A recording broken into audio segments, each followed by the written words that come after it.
Over the last few months, astronomers have been forced to admit something they hoped never to say out loud. R2 Sven, the interstellar object we thought we had finally started to understand, has just broken almost every expectation we had about it. First, it did something that looked frighteningly simple. It went quiet. Its brightness dropped below predicted levels, its non-gravitational acceleration faded to almost nothing, and the faint regular modulation in its radio echo. Those tiny repeating signatures we had been tracking for weeks, flattened out as if someone had turned down a dimmer switch inside the object. To most people on Earth, nothing seemed to happen. But for the teams watching Sven every night, it looked like the probe had burned through its energy reserves and was slowly slipping into a dead, inert drift. Then, everything became much worse. Without any warning, R2 Sven plunged into a trajectory that brought it uncomfortably close to the Sun. At first, the orbit looked like a normal gravity assist pass, the kind we see in comets that fall inward, heat up and then leave the system. But as Sven approached perihelion, it did not behave like a dying comet. It did not fragment. It did not flare randomly. Instead, its brightness curve changed character. The light from the object shifted towards shorter wavelengths, its thermal signature rose in a controlled way instead of exploding, and the last faint traces of its earlier modulation disappeared completely. By the time it passed behind the Sun from our point of view, Sven was, for all practical purposes, invisible and silent. If it had simply continued like that, the story would have ended as a slow fade-out. It did not end. When R2 Sven emerged from solar conjunction, it was not the same object that had gone in. Its brightness did not just return it overshot. The reflective signature was stronger than before, the apparent cross-section had changed, and most disturbingly, the tiny, structured anomalies in the radio noise coming from its direction came back. Only now they were sharper. The intervals between them had shortened. The pattern we had been calling background irregularity suddenly looked like a cleaner, faster version of the same underlying code. At the same time, the non-gravitational acceleration we had watched decay almost to zero abruptly reappeared, this time with a higher magnitude and a steeper dependence on sunlight than in the previous phase. In simple terms, Sven dimmed, slowed down, and fell quiet as if it had exhausted its power, then skimmed past the Sun, brightened, sped up, and resumed sending structured signatures toward the same patch of sky we had already identified as its daughter base, the region where the earlier outbound signals had been traced. Nothing in known cometary physics explains this sequence. Comets do not run out of energy, go dark, then recharge on a single solar pass and come back with cleaner, faster signal patterns. But probes can, systems can, devices built to harvest energy from starlight can. This is why many of us now believe we are watching exactly that, an interstellar system that has just completed what looks very much like a deep space refueling maneuver. Of course, that is not how it appears in official language. On paper, you will see phrases like renewed activity, post-perihelion enhancement, and intensified outgassing. But when you strip away the cautious wording, the steps are simple enough for anyone to understand. First, the object's sunlight-driven acceleration collapsed, which means the surface responsible for that acceleration stopped acting efficiently. Second, its brightness declined in a way that did not match normal dust loss, which suggests the reflective system was no longer being maintained. Third, the faint repeating radio irregularities that had been aligned with its previous motion toward the daughter base fell below detectability. Then Sven dove toward the Sun, absorbed a huge amount of energy in a short time, and came back with all three indicators not only restored but enhanced. We have clear before and after signs that something inside this object discharged, recharged, and reset. The most obvious sign is in the light curve. Before the fade, R2 Sven showed irregular but recognizable fluctuations in brightness that we could link to small course corrections and swarm-like behavior. As it weakened, those fluctuations shrank, and the overall brightness declined more than dust loss models predicted. That is what you would expect if an active surface was no longer being supported. After the solar pass, however, the brightness did not simply return to a previous level appropriate for its distance. It rose above it. The object started reflecting more light per unit area than our earlier models allowed. In plain language, it began to look freshly activated, as if dormant or degraded surfaces had been restored. The second sign is in its motion. When Sven appeared to be running out of energy, its non-gravitational acceleration curve flattened. The extra push it had been getting from sunlight shrank to the point where its path became almost purely gravitational. Natural comets sometimes do this when they lose most of their volatile material, but when that happens, they continue to behave like cold stones. They do not wake up again. Sven did. After perihelion, its trajectory once again diverged from a purely gravitational path, in a direction, and with a magnitude that matched a renewed ability to use sunlight as thrust. It looks like a device that temporarily lost its ability to push itself, and then regained it after passing through a powerful energy source. The third sign is the most unsettling, the return of the signal pattern.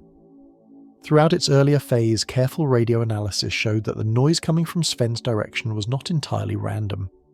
Hidden inside the background were tiny periodic features, small changes that repeated at regular intervals and pointed, in terms of directionality, back toward the same area in space, the same daughter base region. When Sven faded, those features faded with it. After its pass near the sun, they returned, now spaced more closely together, as if its internal clock had sped up, or its transmission channel had been refreshed.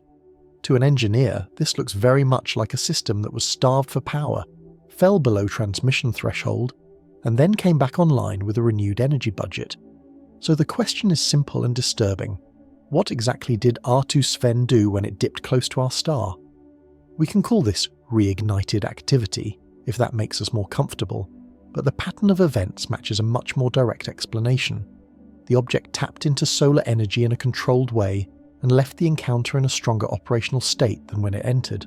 In other words, it used the sun not as a passive heat source, but as a power station. And that brings us to the part that changes this story from a curiosity into something much darker.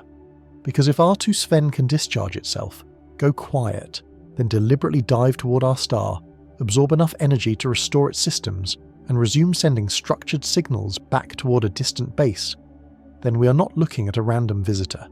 We are watching an active participant in a network we do not understand, operating on timescales and energy budgets we are only beginning to recognize. So in this video, I want to do something very simple and very uncomfortable. We're going to take this sequence Sven's fade, its close pass near the sun, its sudden recharge, its renewed speed and the restart of its signals, and we will lay it out step by step. We will strip away the soft language, the comforting labels and the word comet. We will look at what actually changed, how we know it changed, and what it logically implies about an object that behaves as though it has just refilled its tank at our star and gone back to transmitting data home. Because once you see the pattern as it is, without excuses, you may find that the most frightening part is not that R2 Sven can recharge. The most frightening part is what it might be recharging for. When we try to understand what happened to R2 Sven, the only honest way to look at it is not as a simple piece of ice drifting through space, but as a working system that went through a collapse, a critical passage, and a return to full activity. For a while, the object behaved exactly like something that was running out of resources. Its brightness did not just fade in a slow and natural way as it moved farther from the sun. Instead, it dropped more sharply than distance alone could explain. The small extra push it used to gain from sunlight almost disappeared. The tiny repeating irregularities in the radio noise coming from its direction, which many teams had quietly watched for weeks, became weaker, then irregular, and then vanished completely. The result looked less like normal cooling, and much more like a device falling below the level of power it needs to keep its active systems running. From that moment on, Sven's behaviour changed in a way that felt wrong for a comet. It stopped making those delicate course corrections we had been tracking in its trajectory. Its light curve smoothed out into something flat and empty, without even the small fluctuations that come from jets or spinning fragments. The entire object settled into a kind of dim, quiet drift, carried only by gravity and basic reflection. If it had continued like that, we would probably have written it off as a tired interstellar visitor that had burned through its active phase and was now coasting toward irrelevance. Instead, it did something that forced everyone to sit up. R2 Sven began to fall inward toward the sun on a path that was too clean to be an accident. The descent was not chaotic. It aligned itself into a trajectory that brought it uncomfortably close to our star, closer than earlier models suggested. There were no visible jets pushing it, no sudden outburst that could explain such a controlled shift. It simply adjusted its path and committed to a deep dive into the most intense radiation field available in the solar system. That is exactly what you would do if you were trying to squeeze as much energy as possible out of a single pass. As it approached perihelion, its light changed character. The object did not brighten like a breaking, boiling comet. Instead, its brightness rose smoothly, and its thermal signature climbed in a controlled way, as if the surface had become more efficient at absorbing and handling the incoming radiation. There were no wild spikes, no fragments tearing away, no obvious coma exploding into space. Sven held together. It endured the passage without any of the violent behaviour that usually marks a comet's close encounter with the sun. Then it slipped behind the solar glare from our point of view, and for a short time disappeared from direct observation. What came next is the reason my вообще еще говорим об этом объекте. When Sven emerged again from behind the sun, it did not look like a body that had barely survived. It looked like something that had been reset. Its brightness did not simply climb back to the old level that matched its distance, it rose above it. The object reflected more light per unit of apparent area than before its collapse. Whatever surface or structure had been losing efficiency earlier now seemed refreshed. At the same time, the small extra acceleration driven by sunlight returned, and not just returned, but became stronger and cleaner. Once again, its motion began to drift away from a purely gravitational path in a way that matched a renewed ability to turn light into thrust. And then there were the signals, the faint structured irregularities in the radio noise from its direction, which had faded away during its dead phase, came back. The pattern was the same in shape, still pointing toward the same region in space that observers had already labelled as a daughter-base direction, but the spacing between the pulses tightened. The rhythm was faster, the structure was sharper. To anyone who works with systems and power budgets, that sequence is painfully familiar. A system runs low, shuts down its non-essential functions, loses its ability to broadcast or maneuver, then passes through a source of intense energy, restores its reserves and comes back online with a cleaner, more confident signal. If we were talking about a satellite or a probe around Earth, no one would hesitate to describe this as a device that had discharged, recharged and resumed operation. This is why calling all of this renewed activity and leaving it at that is no longer satisfying. The pattern is too clear. When Sven appeared to burn out, all of the behaviours that depend on stored or harvested energy collapsed together. When it passed close to the sun, its behaviour matched a controlled absorption of energy, not random heating. When it came back, every energy-dependent behaviour was not just present, but improved. Brighter output, stronger light-driven acceleration, faster and cleaner signal patterns in the same outbound direction. From a simple, human point of view, it looks like this object went to the sun to solve a problem. We can soften the language and speak about outgassing and surface renewal, but none of those words change the sequence itself. Before the dive, it was losing the ability to control its path and to speak. After the dive, it had both of those abilities back, and in better shape than before. That is the behaviour of a system that has just restored its energy budget. And once you accept that, even cautiously, one more uncomfortable layer appears. Devices do not restore themselves unless they still have something to do. They do not recharge for no reason. They recover because the work they are designed for is not finished yet. Sven's renewed acceleration means it still intends to shape its path. Its sharper signal pattern means it still has something to send toward that distant region we already suspect is more than an empty part of the sky. Its cleaned-up optical behaviour means whatever controls its surface or swarm has been brought back into peak condition. So the events around the sun were not the end of its story. They were a turning point. Before the dive, we were watching something fade. After it, we are watching something that has clearly decided to continue. And that is the point where this turns from a strange astronomical case into something much darker. Because if R2 Sven behaves like a system that ran out of energy, deliberately sought the most intense power source available, recharged from it and returned to full operation, then we are no longer talking about a passive visitor. We are watching a machine that knows how to recover inside our solar system. And the real question that hangs over everything now is no longer how it managed to recharge, but what exactly it has now prepared itself to do next. And as soon as the first observatories confirmed that R2 Sven had come back brighter and more active than before, attention naturally shifted to the two things that reveal intent more clearly than anything else in space: how an object moves and where it sends its energy. In Sven's case, both changed in ways that are easy to explain in simple words and almost impossible to dismiss. The motion was the first sign. Before the fade, its path already looked suspiciously clean, with small deviations that matched sunlight in a way no normal comet shows. During the dying phase, those deviations nearly disappeared. It moved almost exactly as gravity dictated, like a stone carried along a predictable curve. After the solar pass, that changed. The drift away from a purely gravitational path returned, but this time the curve was smoother, tighter, and more consistent. It was as if the object, after regaining strength, began once again to lean against sunlight, not randomly, but in a controlled direction that improved its reach toward a very specific region of space. When teams overlaid the before and after trajectories, the change was unmistakable. The renewed push from light did not send Sven off on a new wild path. Instead, it refined the old one.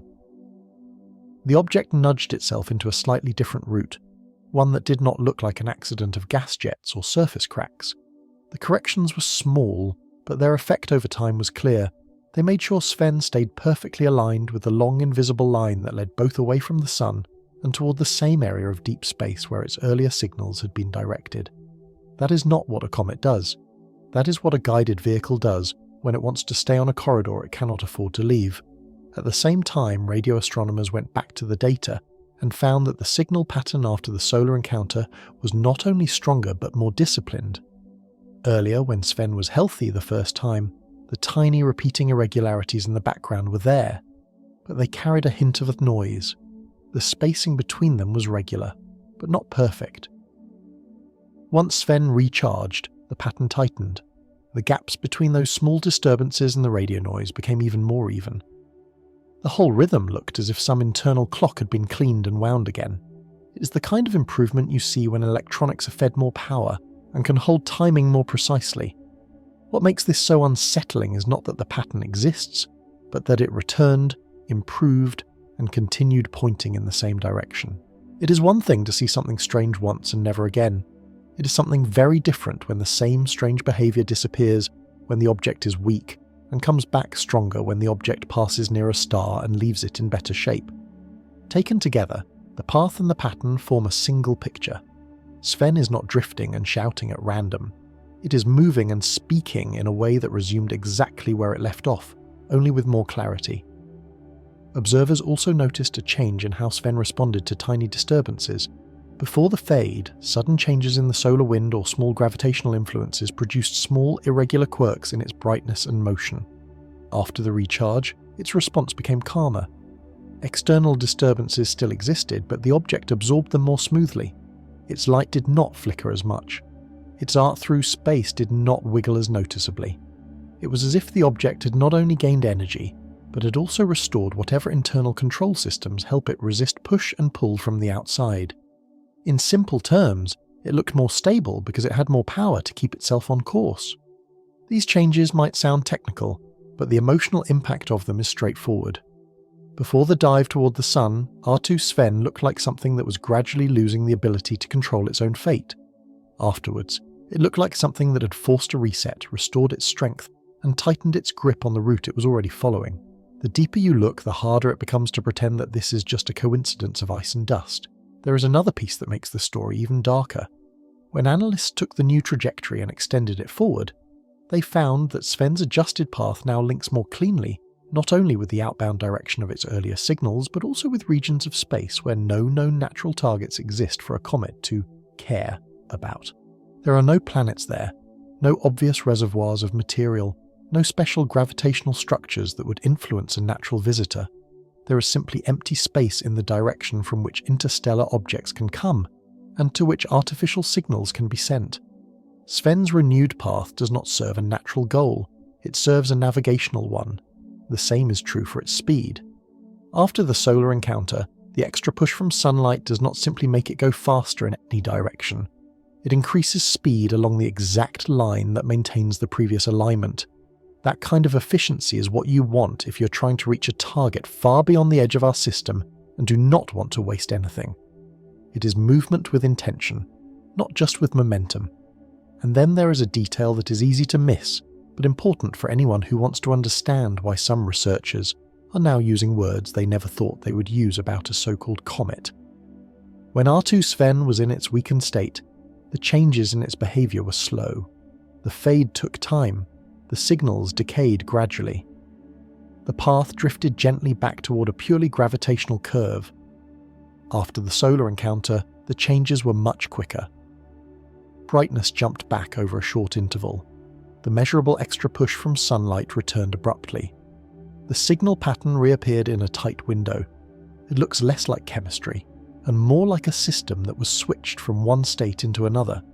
If this were a documentary about an ordinary spacecraft, the narration would be simple. The craft fell below power, went into a suspended mode, performed a close pass near a star, charged its systems from intense radiation, resumed thrust and communication, and continued its mission along the intended route. The only reason the language is softer here is because the object is not ours. That is why, in the context of a new video, the most honest thing we can do is not to hide behind phrases like renewed activity or unexpected brightening, but to show viewers that all of these signs align into a single chain. First, Sven looked like it was running out of energy. Then it sought the most powerful energy source in the system. Then it left that source stronger, more stable, and more precise in both its motion and its signalling. Each step alone might be explained away. All of them together are much harder to ignore. And this is where the tone has to shift from simple explanation to something closer to a warning. Because once you see Sven not as a lump of rock and ice, but as a system that knows how to recharge itself on our star and then tighten its link to a distant base, a different question appears. The question is no longer how it did this.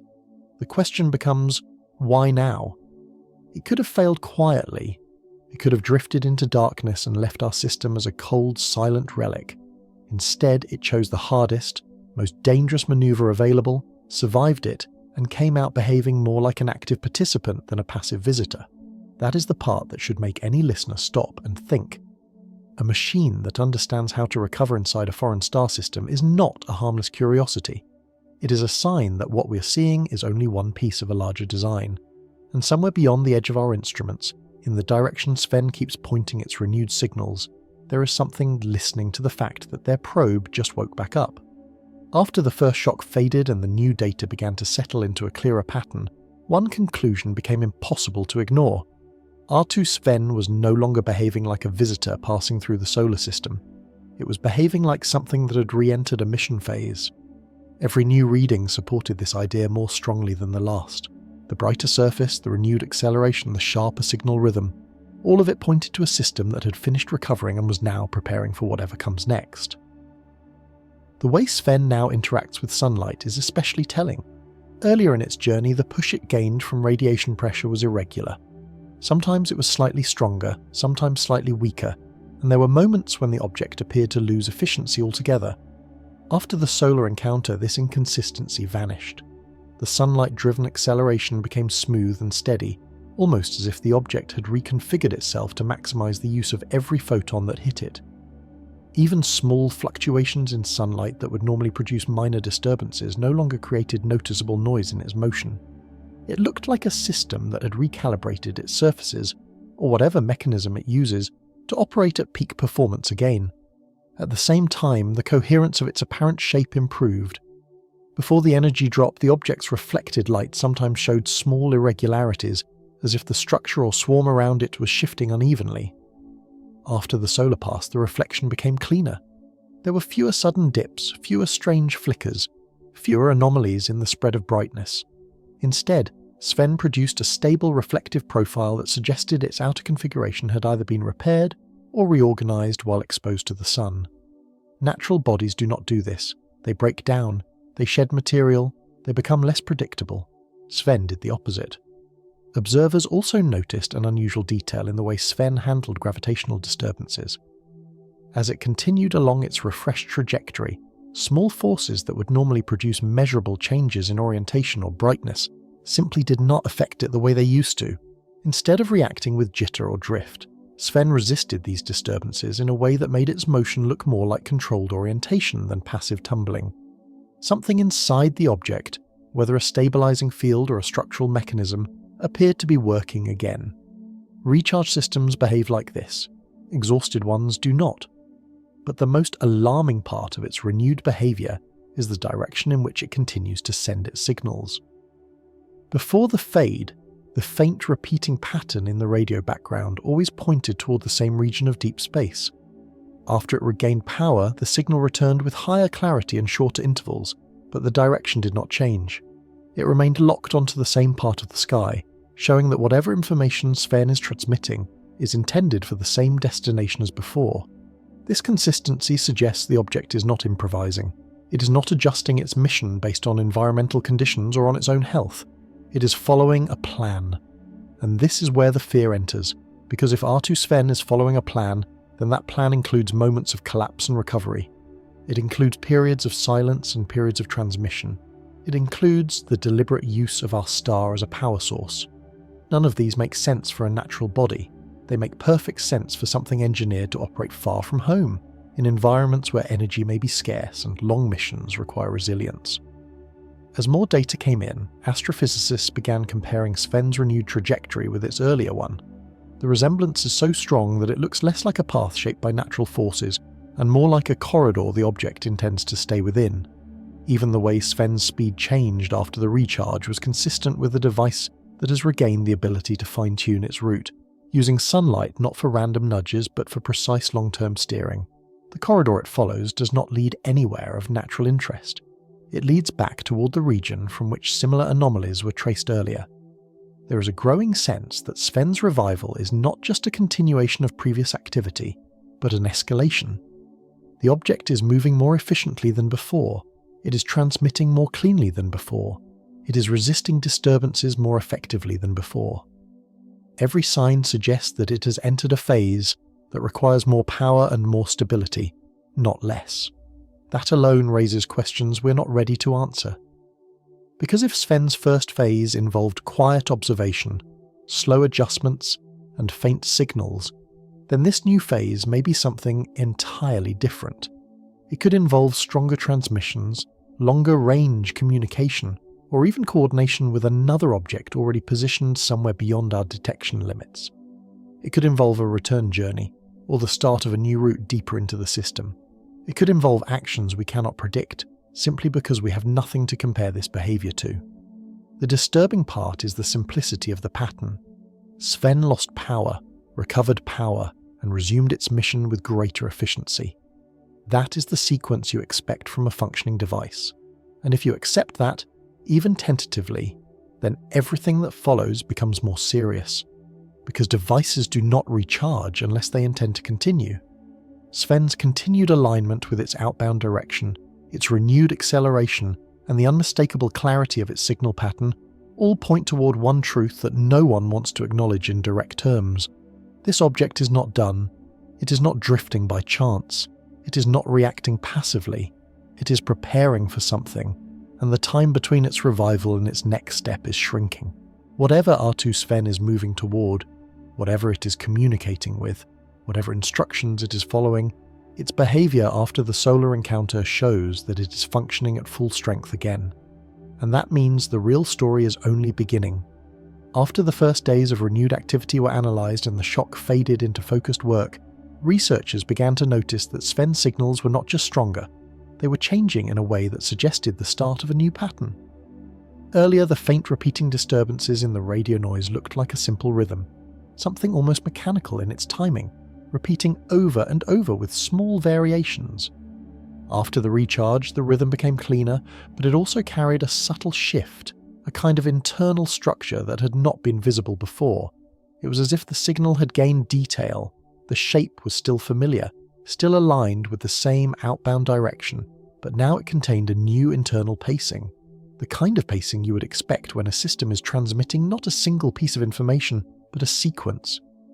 The transition was quiet. There was no dramatic spike, no sudden jump. It was a gradual refinement, a sharpening of the same signal we had followed for months. But even a subtle change can tell a much larger story. When a natural object becomes brighter or darker, it can be explained by dust release or rotation. When a signal becomes sharper, cleaner, and more structured, it suggests intention. It suggests that whatever is producing it has regained not only energy, but precision. A natural body cannot lose precision and then regain it after a close pass near a star. A system can. At the same time, Sven's trajectory began showing a new stability. Before the fade, its path contained micro-adjustments that we interpreted as a response to sunlight, but those adjustments sometimes appeared irregular.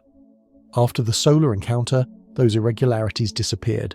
The path smoothed into a clean arc, one that resisted the small disruptions caused by differences in solar wind pressure or dust density. The object no longer behaved like something at the mercy of the environment.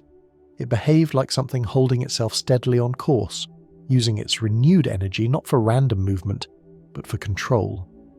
Observers noticed that as Sven moved farther from the sun, its reflective profile held steady rather than tapering off.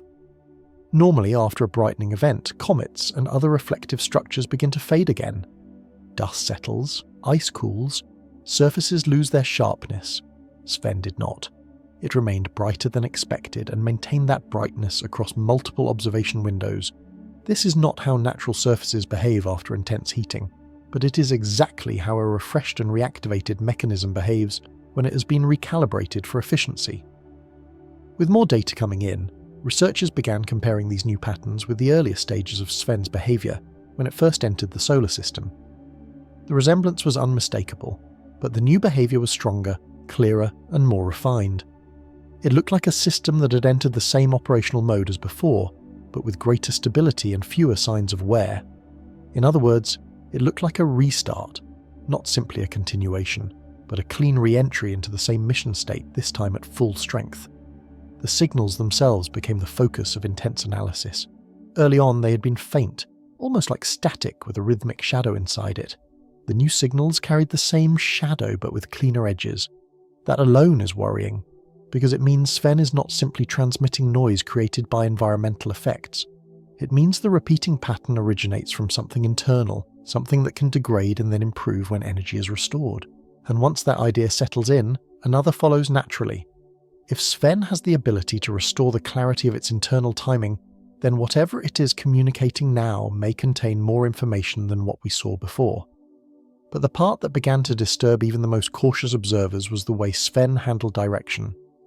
Nothing about its spinning, tumbling, or releasing material appeared to influence the direction of its signal. The outbound path stayed locked onto the same region of space without drift. If the object was simply radiating energy evenly, the direction of the faint disturbances would shift as the object rotated or evolved.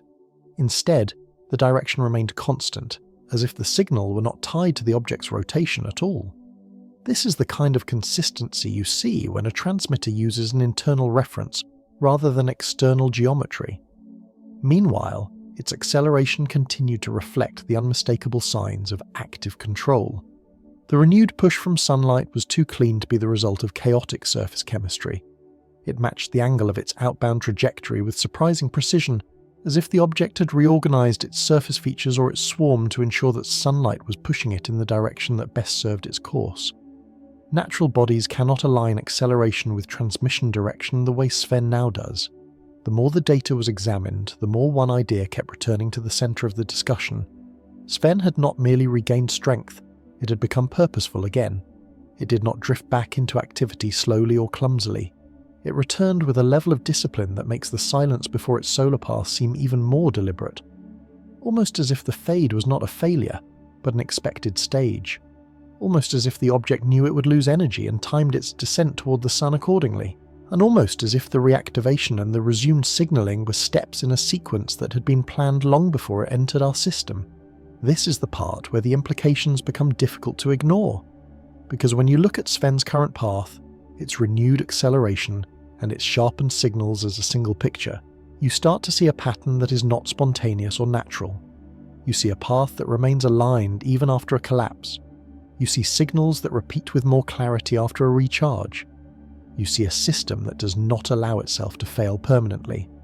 And you see a trajectory that continues to stretch toward a region of space where the earlier signals had been traced. A region that appears to be receiving whatever information Sven is now transmitting with renewed clarity.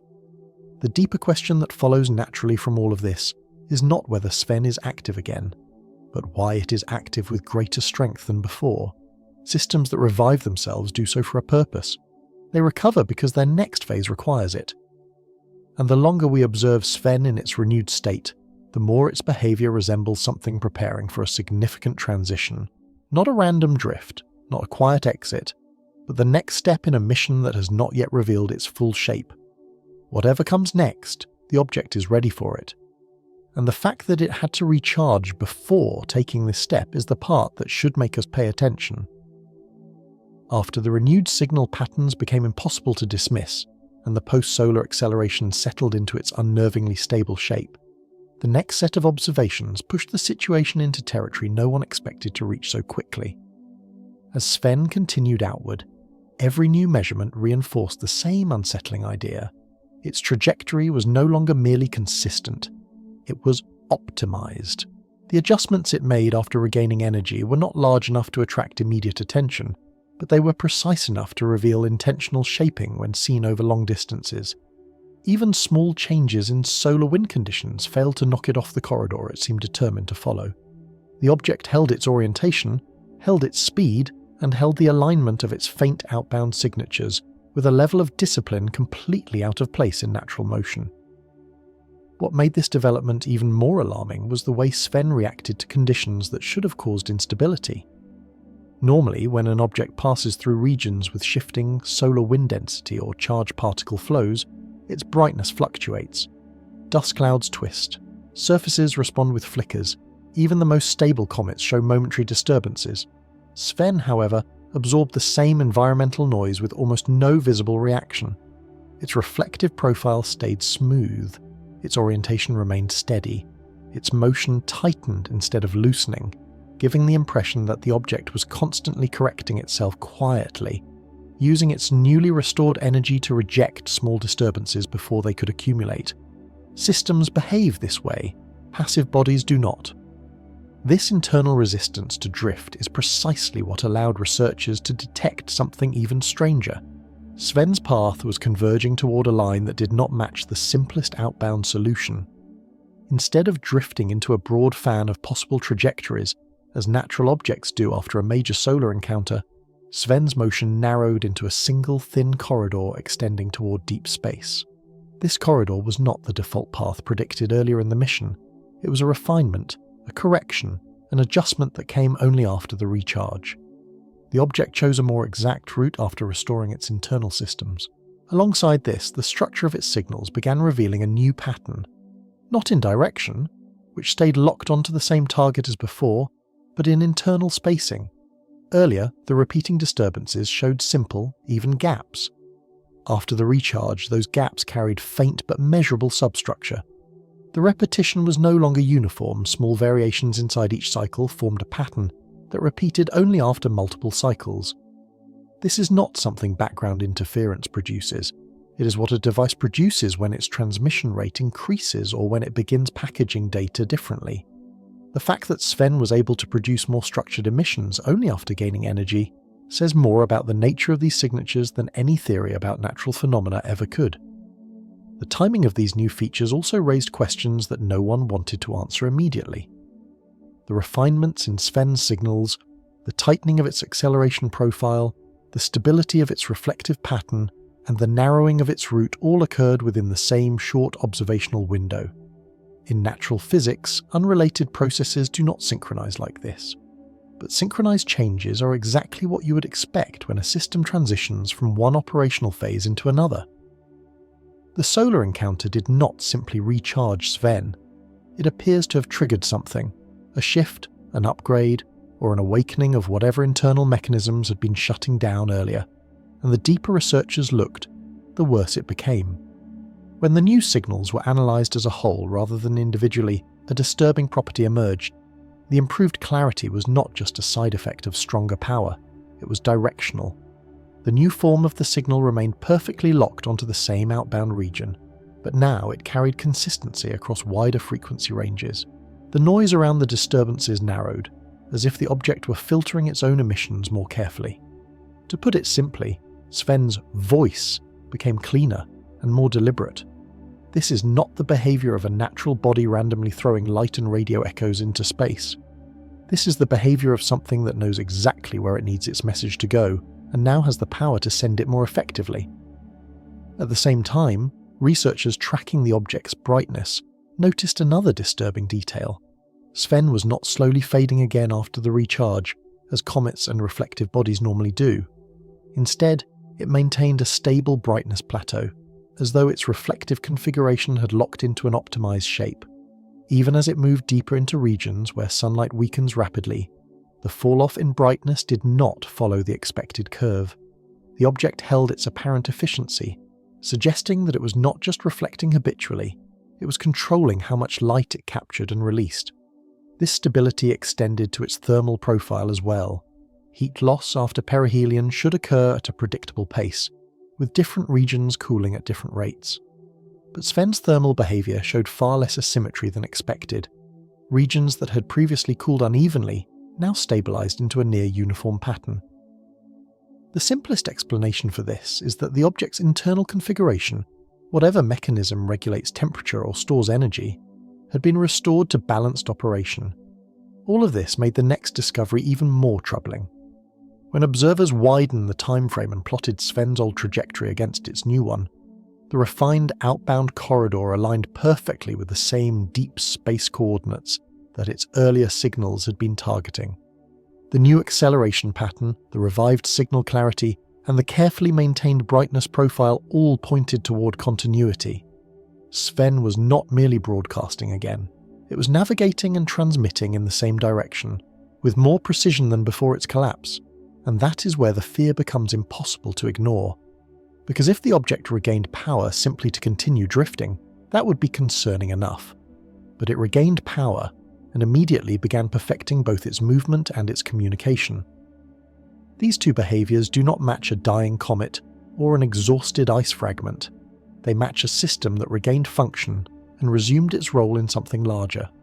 The closer we look, the more disturbing the picture becomes. The refined path is not a natural route. The signal clarity is not accidental. The stability is not passive. Sven is behaving exactly like a device that woke back up and rejoined a timeline that was already in motion. And if that is the case, then whatever instructions it is now following were set long before it reached our sun. The solar path simply supplied the energy it needed to move into the next phase, and that next phase, whatever it is, has already begun. After the realization settled that Sven's revival was not a temporary flare but a stable return to full function, the next pattern that appeared in the data was subtle enough to miss at first glance, yet striking once seen clearly. The object was no longer merely maintaining an outbound trajectory. It was synchronizing with something.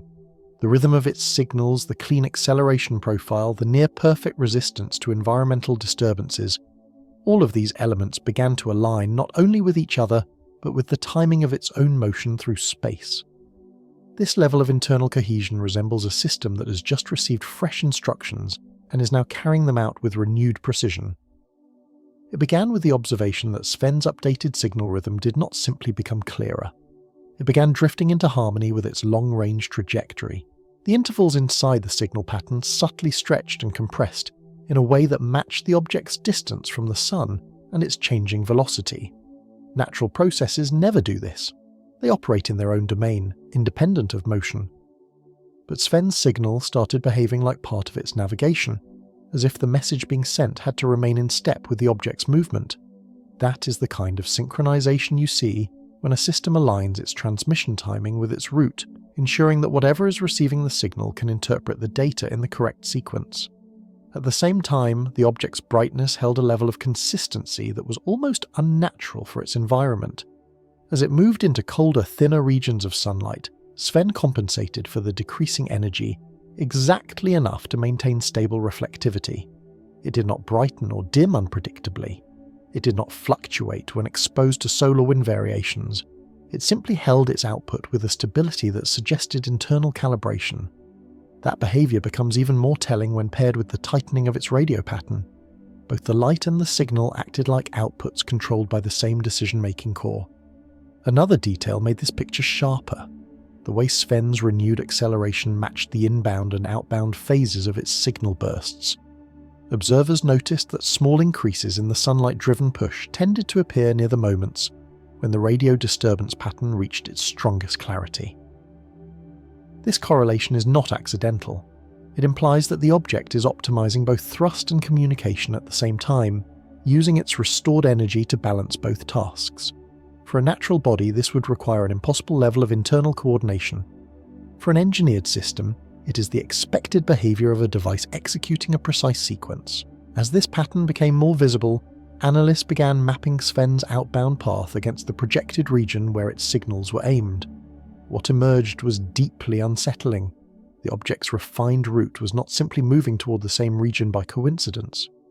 It was adjusting in ways that made the alignment cleaner with each passing day.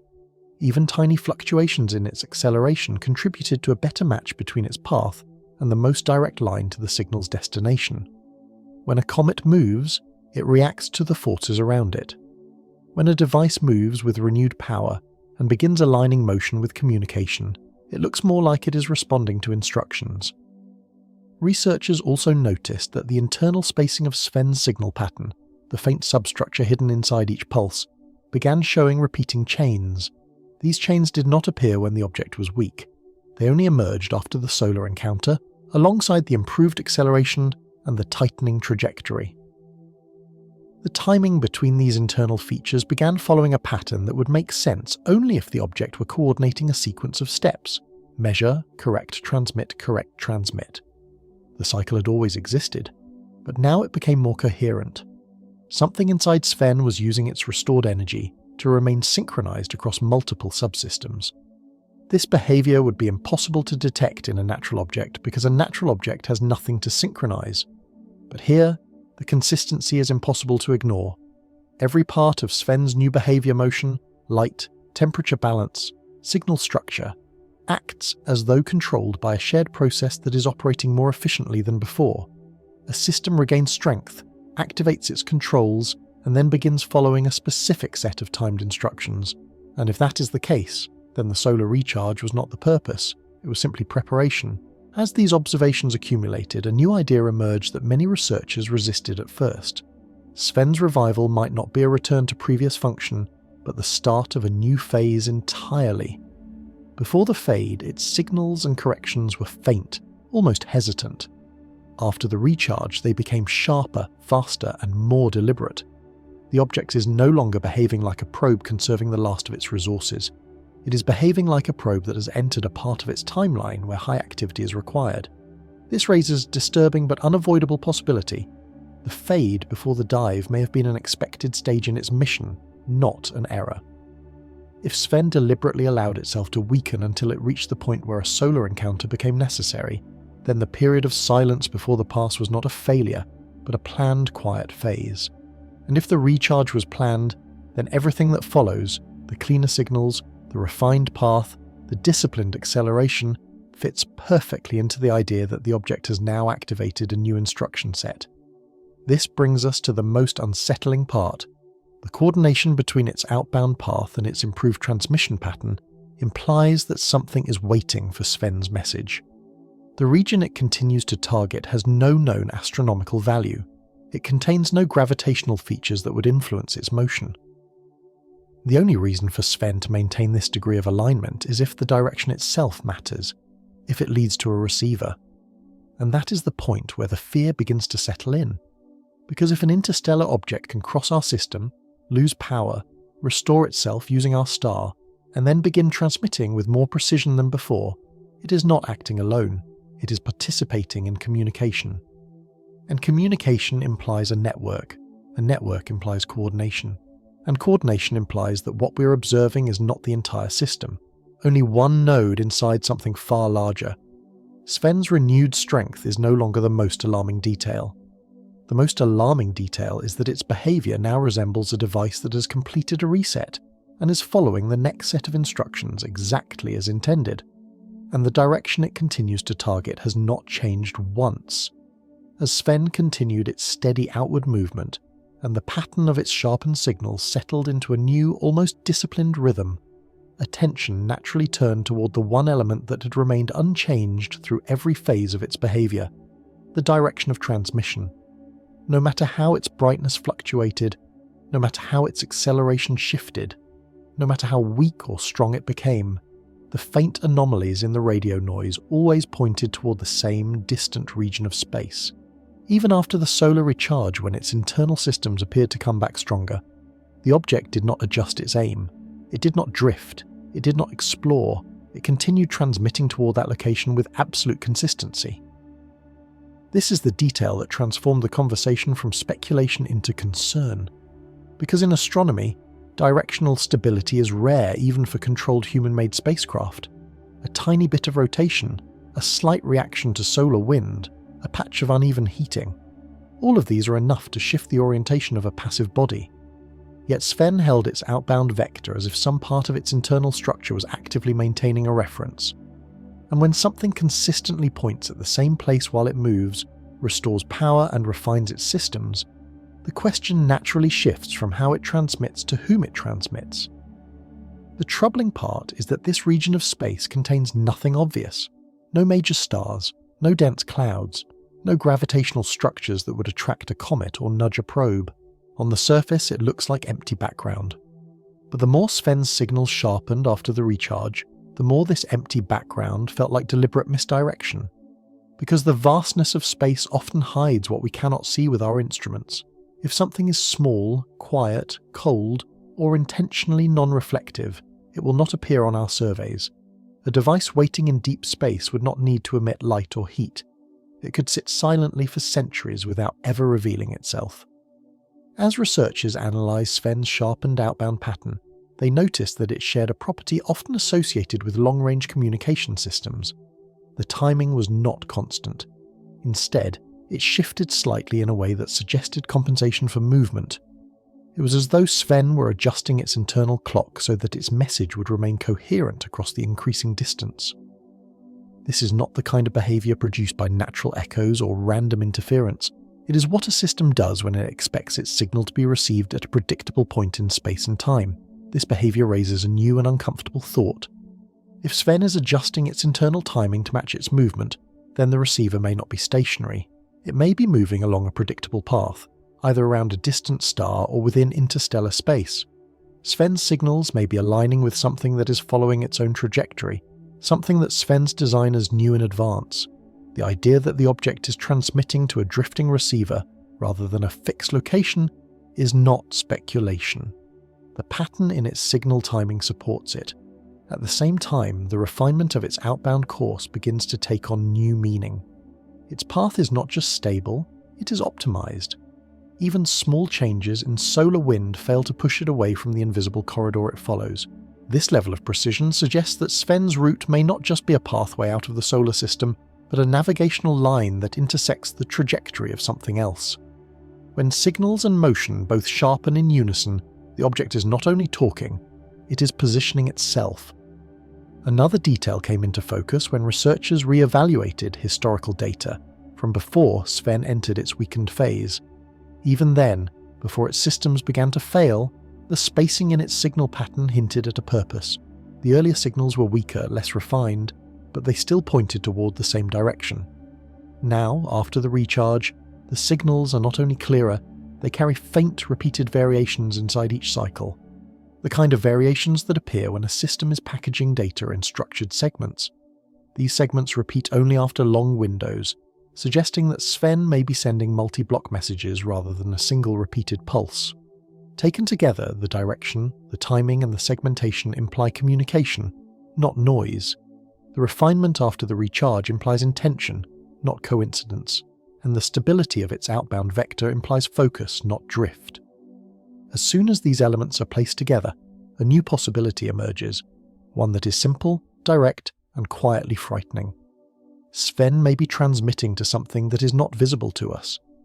And this something may not be a distant star or a random point in space. It may be an object, a probe, a station, or a node hidden in deep interstellar darkness, positioned exactly where Sven's route and its message are aimed. This is where fear begins to replace curiosity.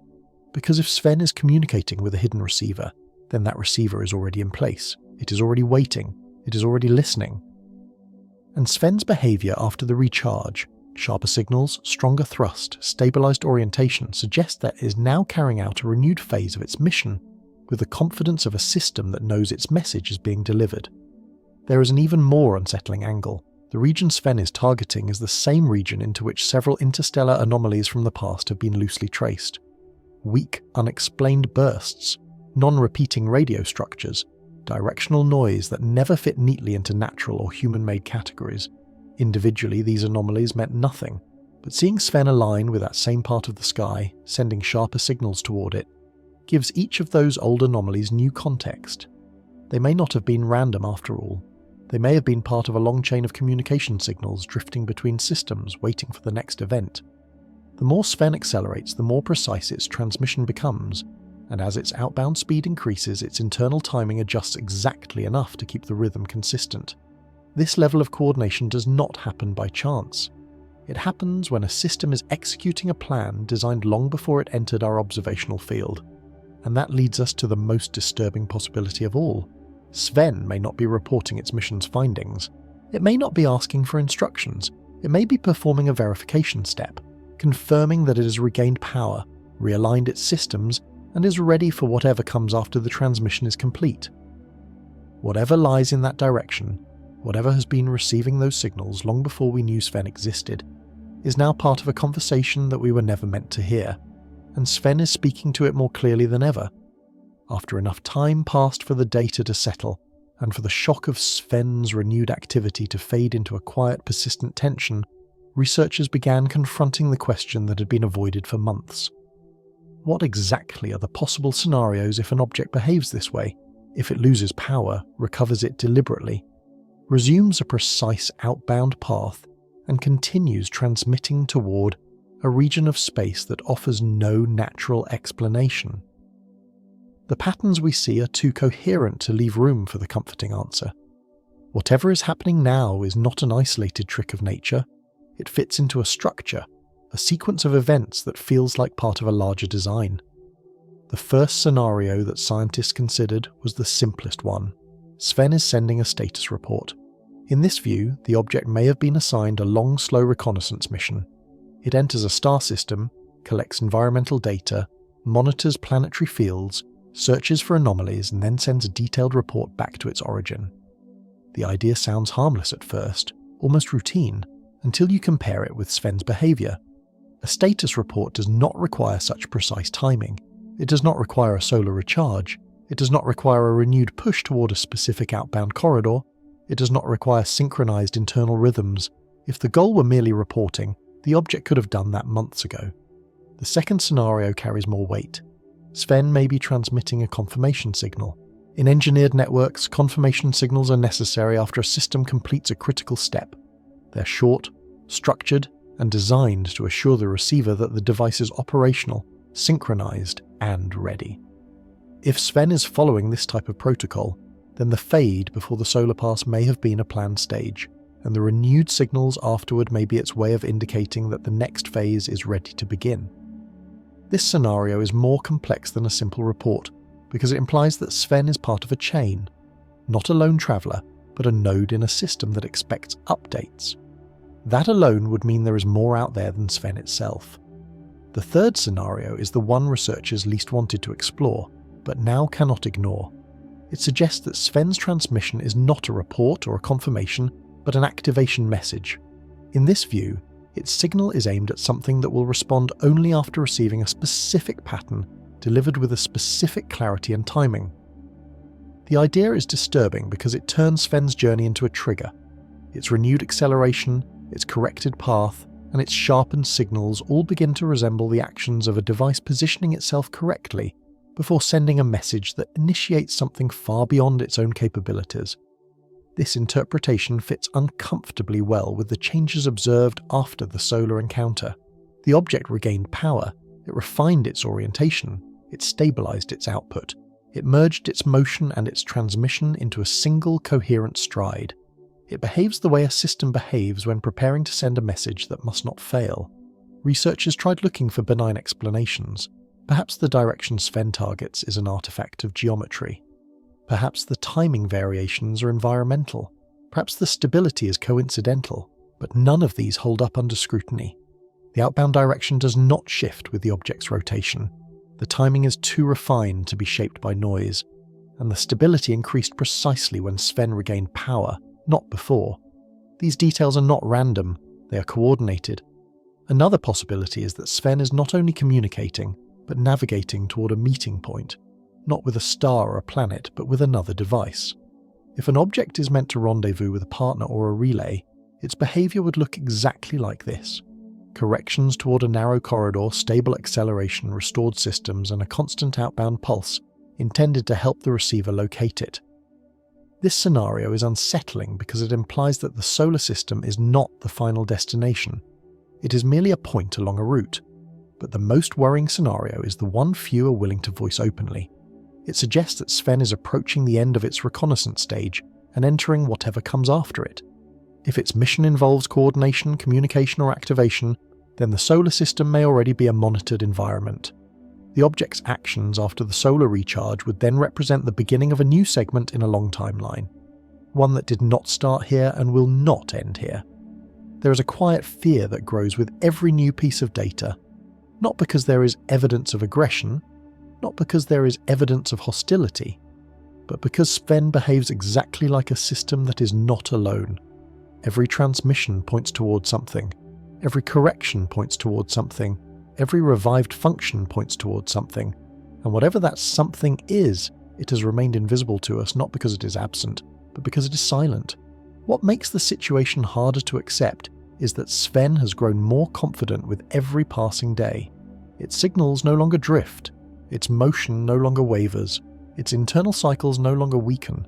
What we see now is an object moving through space with the calm assurance of a system that knows it has completed the hardest part of its task.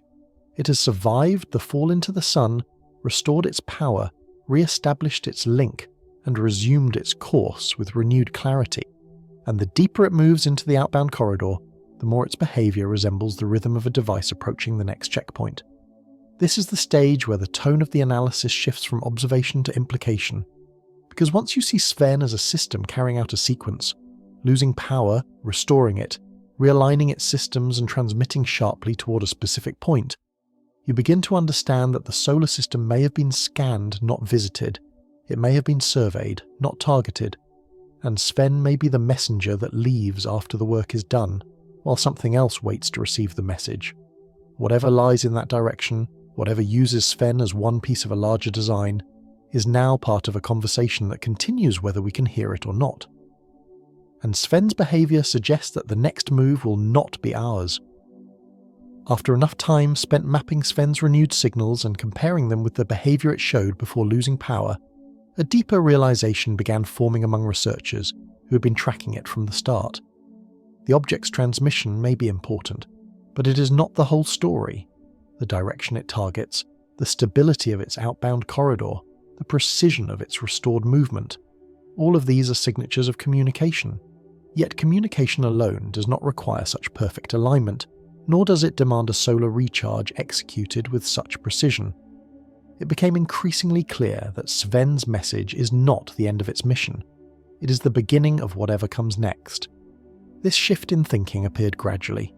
First, analysts noticed that Sven's renewed acceleration was not simply used to push it forward.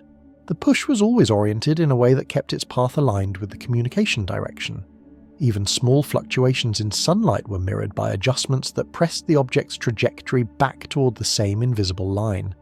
This does not match the behavior of a vehicle merely reporting back home. It matches the behavior of a vehicle moving towards something with which it intends to interact. At the same time, the return of the internal rhythm inside the signal began to show signs of layering, faint structures that repeated not every pulse, but across several pulses. When visualized over long spans, the message looked less like a simple repeating beacon and more like a sequence being transmitted in segments, the same way long-range probes send complex data bursts in packets. And as these segments aligned more tightly with Sven's movement, the pattern looked increasingly like synchronization with an external timeline. That is where the most disturbing idea entered the discussion. Sven may not be preparing to leave the solar system. It may be preparing to meet something beyond it. This possibility changes the meaning of every earlier observation. The loss of energy is no longer a failure, it becomes a phase. The solar recharge is no longer a recovery, it becomes a planned reset. The renewed signals are no longer a status report, they become a confirmation that the next stage has begun. The outbound path is no longer an escape route, it becomes a rendezvous corridor. To understand why this matters, it helps to look at what Sven is not doing. It is not tumbling randomly, it is not adjusting toward any gravitational feature, it is not fading as it travels farther from the sun. Most importantly, it is not sending its signals in all directions, the way natural radio noise spreads. Every piece of energy it emits through those faint repeating disturbances continues to aim toward the same point, and its trajectory continues to narrow toward the most direct route to that point. If this was accidental, the alignment would eventually drift, but it does not. And then comes the part that few wanted to acknowledge publicly. The region Sven continues to target is not just empty. It lines up with the probable origin direction of the interstellar objects we have detected over the past decade. Objects that showed strange motion, faint anomalies, or unexplained signatures. None of them were understood. None of them stayed long enough to be studied deeply. But Sven's path intersects with that region, and its signals sharpen only when aimed at it, never when deviating from it. This is where scenario building begins to turn frighteningly logical. If Sven is a reconnaissance device, then something in that region may represent its command node. If it is a relay device, that region may contain a silent receiver. If it is part of a distributed network, the region may host another node waiting for the exact alignment Sven is achieving now. And if its mission is more complex than simple observation, then what lies ahead may be a larger system, one that communicates, coordinates, and responds across interstellar distances. There is a more concerning layer beneath even this interpretation. After the solar recharge, Sven's improved thrust and signal clarity did not simply help it move faster, they helped it match the motion of something that might already be travelling through deep space toward the same target region. In long-distance operations, rendezvous does not require two objects to come close immediately. It requires synchronization of trajectory, timing, and communication protocols.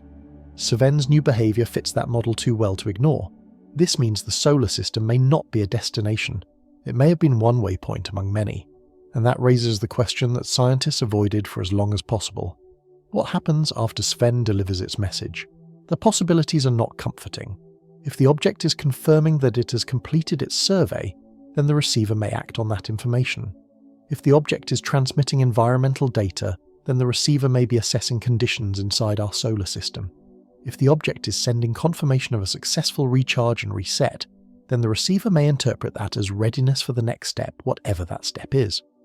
The most disturbing possibility is the one that fits the data too cleanly. Sven may be the kind of device that does not act alone. It may be part of a larger system that spans interstellar space, where the real activity happens far beyond our ability to detect. In such a system, probes like Sven are not scouts, they are messengers. They gather information, recharge when needed, realign their systems, and then proceed to rejoin the network. If this is true, then Sven's journey across our solar system is not an isolated incident. It is a single bead on a thread stretching across light years, and now that Sven has regained full power and resumed its outbound transmission, it is effectively signalling that its part of the process is complete. This is why the tone among researchers has changed so dramatically. Not because Sven is hostile, not because it is dangerous, but because it behaves with the kind of calm consistency that only appears in systems that are operating exactly as designed. It is not improvising, it is not reacting, it is following steps, and we are now watching the moment where those steps point outward, towards something listening in the dark. Whatever Sven is approaching, whatever waits beyond the reach of our instruments, whatever has been receiving faint signals long before humanity knew this object existed, is now part of a chain of events that continues whether we understand it or not. And for the first time, the fear does not come from what Sven is doing, it comes from the knowledge that it is not doing it alone. Once analysts accepted that Sven was not transmitting blindly into the void, attention shifted toward the region it had been targeting since its first detectable signal. At first glance, it is an empty direction with no known structure, no catalogued star within immediate reach, and no observable object that could justify such consistent alignment. But emptiness in astronomy rarely means absence. it often means limitation, a limitation of sensors, of range, of contrast, or of expectation. Space is filled with things that do not emit light, that do not reflect enough radiation to be seen, or that deliberately maintain environmental silence. And the longer Sven continued to transmit with perfect orientation toward that point, the more difficult it became to treat this as coincidence. The first possibility was that the target region contains a dormant relay, something that sits in deep interstellar space, far from any star, functioning quietly as a node in a network. A structure like that would be effectively invisible unless it interacted with light, and if it were engineered with materials or configurations meant to avoid detection, even our most sensitive instruments would pass over it without notice. In such a case, Sven's unwavering alignment would be a form of handshake, a way of checking whether the relay is in position before continuing toward it. No one wanted to assume such a system existed, but Sven's precision kept forcing this idea closer to the centre of discussion. Another possibility emerged once analysts examined the pattern of Sven's refined trajectory. The object was not simply travelling outward, it was narrowing its path into a corridor so clean that even minor disturbances were immediately corrected. This kind of behaviour does not belong to a free-flying object. It belongs to something trying to intersect a moving target, a target that is not fixed, but drifting through space on a predictable course. If Sven is matching its motion to something travelling far ahead, then its unwavering transmission may not be aimed at a point, but at an object that shares the same velocity profile. This would explain the small timing adjustments inside Sven's post-recharge signal. The object may be aligning both its communication and its movement to remain synchronized with something that is not stationary. A third possibility, the one that experts discussed quietly and without enthusiasm, is that the receiver is not a probe or a relay, but a larger system that does not reveal itself through passive observation. Something dark, cold, and engineered to be unnoticed unless you know how to find it. In that scenario, Sven's behaviour after recharging becomes easier to interpret. The object restored its energy, refined its trajectory, and began transmitting with renewed strength, not because the mission was ending, but because it was re-entering the network's operational range. The communication would not be a request. It would be confirmation that the probe is functioning again, that it has completed its survey, and that the network can continue its cycle without interruption. This interpretation grows even more convincing when we consider how Sven behaves in silence. The object does not produce visible emissions, it does not flash, it does not release jets that we can track. It communicates through faint structured disturbances that only appear in the noise floor. This method is not just subtle, it is cautious. It avoids detection from anyone not specifically looking for it. If the receiver is built in the same way, then both devices could remain completely hidden in the darkness, while still exchanging precise synchronized information. Another layer appears when we look at Sven's acceleration pattern after the recharge. The improved push from sunlight is not used to gain speed arbitrarily. It is directed with purpose, as though the object is aligning itself to arrive within a very specific time frame. This matches the behaviour of rendezvous-capable systems, which adjust their timing to ensure that communication remains coherent during approach. To maintain this alignment over astronomical distances, both the sender and the receiver must follow predictable paths. Sven appears to be doing exactly that. Not drifting away randomly, but settling into the outbound lane of a larger route. These observations force a realization that researchers have tried repeatedly to avoid. The emptiness of the targeted region may be intentional. If a network is designed to operate in deep space, far from stellar interference, it would ideally position its nodes in regions where light exposure is minimal and detection by emerging civilizations is unlikely. These nodes would not need to shine, reflect, or broadcast unless a probe, like Sven, approaches, reactivates, or completes its assigned task. In such a system, the invisible receiver is not hidden because it is small, but because it is silent by design, and this is where the real fear begins to settle in.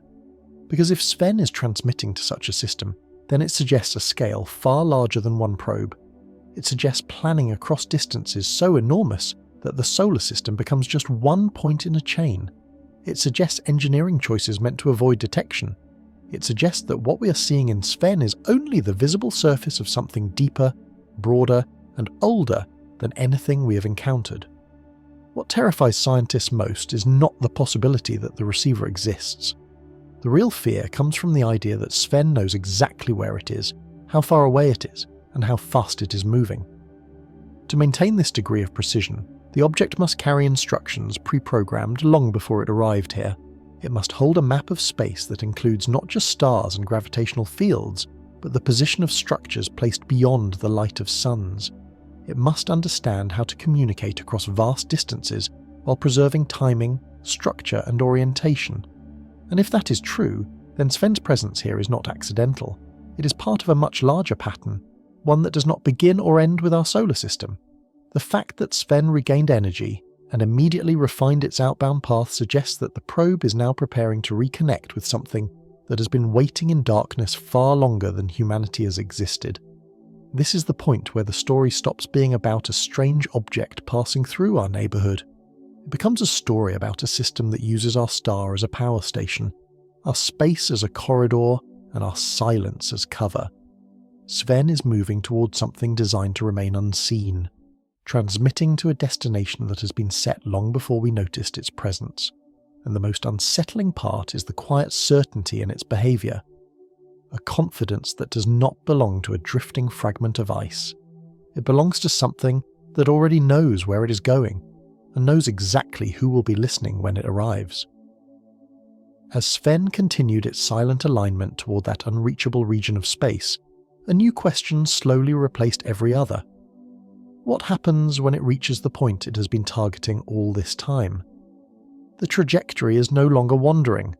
The signal is no longer unstable. The acceleration is no longer inconsistent. Everything in its behaviour now forms a single, uninterrupted line leading outward, and the consistency of this line suggests that whatever waits at the end of it is not random, not drifting, and not unknown to Sven. The object is not searching, it is approaching. That realisation changed the tone of the research discussions almost overnight, because if Sven is indeed following a predetermined outbound corridor, then the next phase of its mission does not begin when it leaves our solar system. It begins when it aligns with whatever lies beyond it. And that forces us to confront a possibility that is far more unsettling than the presence of a lone interstellar probe. It suggests the existence of a return path, a long, precise, well-defined connection between here and elsewhere. The first scenario scientists considered is the simplest one. Sven may be delivering collected data. In that case, once it reaches the handoff point, there is no dramatic event, no flash, no visible interaction, just a silent transfer, a faint pulse, a small modulation, a signature that leaves no trace behind. From our perspective, nothing changes. But in a system designed across interstellar distances, that tiny exchange could be enough to update a network that spans light years. The thought of our solar system being quietly catalogued and added to a database elsewhere is unsettling, but it is also the least intrusive interpretation. The second scenario is more direct. Sven may not only transmit but also synchronize. Once it reaches the rendezvous point, the object could switch from long-range broadcasting to close-range coordination. If the receiver is a mobile unit drifting silently through deep space, then Sven's role might be to match velocity, match orientation, and enter a communication phase that cannot occur over long distances. In this case, the probe is not acting alone. It is one node approaching another. The silence from the receiver would not be a void. It would be intentional, a resting state until Sven re-enters its operational radius. But the scenario that slowly took shape over months of observation carries a different kind of weight, not because it is dramatic, but because it explains too much too cleanly.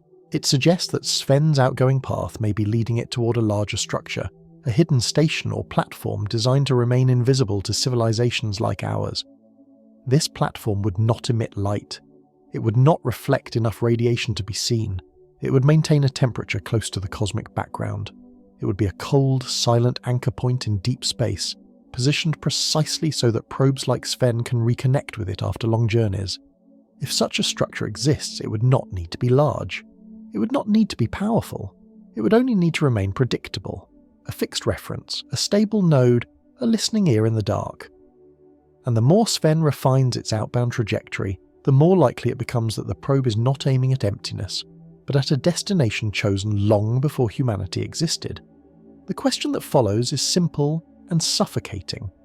What will this structure do with the information Sven brings? The honest answer is that we do not know. But there are several logical possibilities, none of which allow us to pretend this is harmless. One possibility is that nothing happens immediately. The network may operate on timescales far beyond our comprehension. Sven's message could be archived, categorized, and stored for future use. To a civilization with technology capable of placing silent infrastructure in interstellar space, waiting 100 or 1,000 years for the next step would mean nothing. Another possibility is that the network uses probes like Sven to evaluate star systems periodically. If the solar system was visited before, even centuries ago, the new data may reveal changes, developments, or shifts worth noting. In that case, Sven is not announcing our existence. It is updating a record that already contains us. The idea that we are not being discovered, but monitored over long intervals, changes the meaning of everything we have seen so far. The possibility that researchers speak of with the most caution is that Sven's data could trigger movement elsewhere, a response, a new deployment, a reawakening of something that has been dormant in deep space, waiting for confirmation that conditions have changed. This is not speculation for the sake of fear. It is the kind of logic that emerges when a device revives itself, regains power, and immediately begins aligning with a precise outbound route. Systems do not behave this way unless they expect a follow-up step. There is a final scenario that few experts want to discuss openly, not because it is sensational, but because it fits Sven's behavior too precisely to ignore. It suggests that the probe may not be delivering anything at all. Instead, it may be acting as a trigger. Its return to full strength, its sharpened signal, its corrected path, all of these may be part of a handshake protocol designed to activate another device. In this view, Sven's destination is not a storage node or a command point. It is a switch, and if this is true, then the solar system is now part of a sequence far older and far broader than anything humanity has ever imagined. Sven's arrival, collapse, recharge, and departure may represent only one phase in a repeating cycle, one that will continue long after the object leaves our view. This is where fear becomes quiet, grounded, and hard to avoid, because the more we learn about Sven, the more obvious it becomes that the solar system was not chosen at random. It lies on a pathway, a route, a corridor through which devices like Sven move, recharge, communicate, and then proceed to the next point. And the hidden receiver at the end of that path, whatever shape it takes, is not reacting with surprise or confusion. It is simply waiting. And Sven is almost there. As Sven continued to move farther from the sun and deeper into the outbound corridor it had refined so precisely, a new and uncomfortable conclusion began forming beneath the surface of every discussion. We were never supposed to see this object. The data patterns, the signal clarity, the recharging behavior, the refined trajectory, none of it looks like the behavior of something designed with visibility in mind. Every part of Sven's architecture appears to serve the purpose of operating quietly, efficiently, and unnoticed. And the more researchers examined the details, the more this interpretation hardened into something undeniable. The reflective surface that allowed us to detect it in the first place behaves like an unintended side effect. Its brightness fluctuates in a controlled way, but not in a way that suggests a beacon. Instead, it looks like a system regulating heat, storing energy, and reshaping its exterior for stability. If any part of that process exposed too much reflective area for too long, then the increased visibility may have been accidental, a glitch, a moment when the object became brighter than the designers intended during transit through our star's environment. This possibility explains why Sven entered its weakened phase so quietly. It did not seek attention. It did not emit signals strong enough to register above the noise unless you were specifically looking for them. Even the structured disturbances only appeared at the very edge of detectability. Everything about Sven points to a device optimized for stealth, not because it is hostile, but because stealth is simply the most efficient way to move across interstellar space. If that is true, then the only reason we saw Sven at all is because something in its system changed during its time near the sun. Perhaps a reflective surface degraded in a way that made it slightly too bright. Perhaps its energy harvesting mechanism produced more scattered light than predicted. Perhaps its weakened state forced it into a configuration that was visible long enough for our telescopes to catch it. But the uncomfortable truth remains: Sven's design philosophy does not include being noticed. This changes the meaning of everything. Because if a device is not meant to be found, and yet we found it, the logical question becomes, how often have these objects passed through undetected? Sven may not be unique. It may be the first one we caught only because it slipped. That raises a much larger and far more disturbing possibility. The solar system may have been part of a survey sweep long before humans existed, many times, quietly, invisibly, without leaving traces that younger civilizations would recognize. In this context, Sven's behavior after the solar recharge takes on a new weight. Its return to full function, the sharpening of its signal, the stabilization of its path, all of this suggests the object is not responding to us. It is responding to its own mission timeline. Whatever sequence of tasks it executes, they were programmed long before Earth had the capacity to observe them. And if Sven's apparent visibility was accidental, then none of its steps have anything to do with our presence. We are merely watching the gears of a machine turning exactly as they were intended. This leads to a second realization that specialists struggle to acknowledge. Sven's transmissions are not meant for us. They're too faint, too directional, too structured to be any kind of attempt at communication with nearby planets. The object maintains perfect silence toward our world. It sends nothing sideways, nothing downward, nothing broad. All of its outbound disturbances are concentrated into a narrow corridor aimed at deep space. This is the hallmark of a communication architecture that excludes any unintended recipients. Sven is participating in a conversation that does not include Earth. And this is where the implications become difficult to ignore. If the solar system is not a target but a waypoint, then Sven's presence here carries no inherent danger. But the network behind it, the system that receives its signals, may operate on scales that dwarf our understanding. Networks like this do not update their records for idle curiosity. They update because the information is relevant to something.